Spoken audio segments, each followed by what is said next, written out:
대선이 일주일여 앞으로 다가온 가운데 정치권에서는 수도권 중도층 표심 잡기 경쟁이 치열합니다.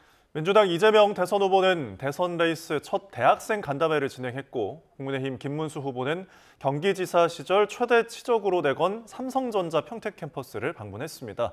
국회 취재기자 연결해 자세히 알아보겠습니다. 강민경 기자. 네, 국회에 나와 있습니다. 네, 오늘 대선 주자들의 일정과 메시지 정리해 주시죠. 민주당 이재명 후보는 경기 수원시 아주대학교에서 학생들과 간담회를 하며 오늘 일정을 시작했습니다. 학업과 취업 문제에 청년들의 고충을 청취했는데 특히 청년들이 집 걱정을 하는 건 심각한 문제라며 공공주택과 임대주택을 늘려야 한다고 강조했습니다.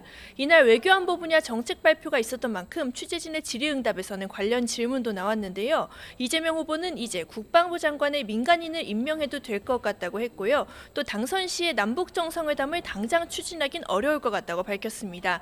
경제 불황 해소에 더 집중하겠다는 의미로 해석되는데 수도권 중도층 표심에 호소하는 최근의 행보와도 무관하지 않다는 분석이 나옵니다. 국민의힘 김문수 대선 후보는 스윙보터로 꼽히는 충청에서 일정을 시작했습니다. 충남 천안시에서 지방시대 공약을 발표했는데 지방 분권을 헌법에 명시하고 국회 세종의사당과 대통령 제2집무실을 조기에 완공한다는 내용이 핵심입니다. 이후 김용태 비상대책위원장과 함께 자신의 경기지사 시절 최대 치적으로 꼽히는 삼성전자 평택 캠퍼스도 찾아갔습니다.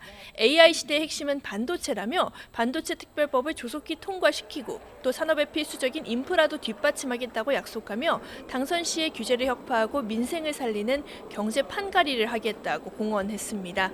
개혁신당 이준석 대선 후보 한국방송기자클럽 초청 토론회에 참석했는데요. 자신이 사퇴하는 단일화 가능성은 0%다라고 못을 박으며 국민의힘의 이딴 단일화 압박에 다시 한번 선을 그었습니다. 오히려 이재명 후보를 막는 게 그렇게 중요하다는 진정성 있는 호소라면 김문수 후보가 즉각 사퇴하면 되지 않냐고 응수하기도 했습니다. 자신이 대표를 지낸 국민의힘을 향한 비판도 이어갔는데 제주는 고민 없고 기득권이 앞으로 나서서 혜택을 누리는 문화를 가지고 있다는 작심 발언을 하기도 했습니다. 네, 현안 문제도 짚어보죠. 우선 민주당 앞서 발의된 대법관 구성 문제를 다루는 법안을 철회하겠다고 했죠. 네, 민주당 조승래 수석 대변인은 선대위 회의를 마친 뒤에 기자들과 만나 대법원을 겨냥한 법안 2개를 철회하기로 결정했다고 밝혔습니다. 박범계 의원이 낸 비법조인 대법관 임명 가능 법안과 대법관 수를 현재 14명에서 100명까지 늘리겠다는 장경태 의원 법안이 철회 대상입니다. 이재명 후보도 입장을 밝혔는데 들어보시겠습니다. 지금은 사법 논란을 하지 말라고 제가 선대위에 지시를 한 상태고 특히 민생개혁, 민생대책이 가장 급선무인 상태이기 때문에 최근 국민의힘과의 지지율 격차가 다소 좁혀지는 상황을 염두에 둔 결정이란 분석이 적지 않습니다. 민주당은 지지율 누수 배경에 중도층의 이탈이 있다고 보고 있는데 사법부를 향한 고강도 압박 움직임이 영향을 끼쳤다고 보고 제동을 걸었다는 해석이 나오는 겁니다. 물론 국민의힘은 민주당의 전형적인 말바꾸기라며 평가절하했습니다. 권성동 원내대표는 기자간담회에서 이재명 후보는 대선에서 당선되면 또 비슷한 법안을 시도할 거라 확신한다고 주장했습니다. 김문수 대선 후보도 비판에 가세했는데 들어보시겠습니다.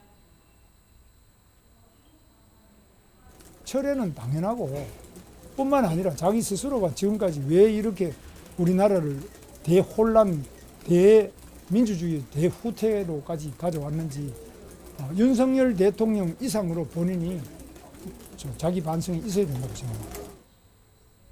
신동욱 수석 대변인도 그런 법안을 냈다는 것 자체가 얼마나 위험한 정치 집단인지 방증하는 거 아니냐고 날을 세웠습니다. 네, 그런가 하면 국민의힘 아침 회의에서는 단일화를 요구하는 목소리가 공개적으로 나왔죠. 국민의힘은 이준석 후보와의 단일화를 지지율 역전의 열쇠로 보고 총력전을 펼치는 모습입니다. 오늘 아침 회의에선 김용태 비대위원장이 이재명 총통의 집권을 막겠다는 목표가 있으면 다른 편이 아니다라고 주장하기도 했는데 단일화 제안까지 했는데 들어보시겠습니다. 개혁신당이 단일화의 전제 조건을 제시해 주시기를 제안드립니다. 단일화를 위해 할 수 있는 모든 노력을 다하겠습니다. 하지만 앞서 전해드렸듯 이준석 후보는 단일화는 100% 없다며 거듭 선을 그었습니다.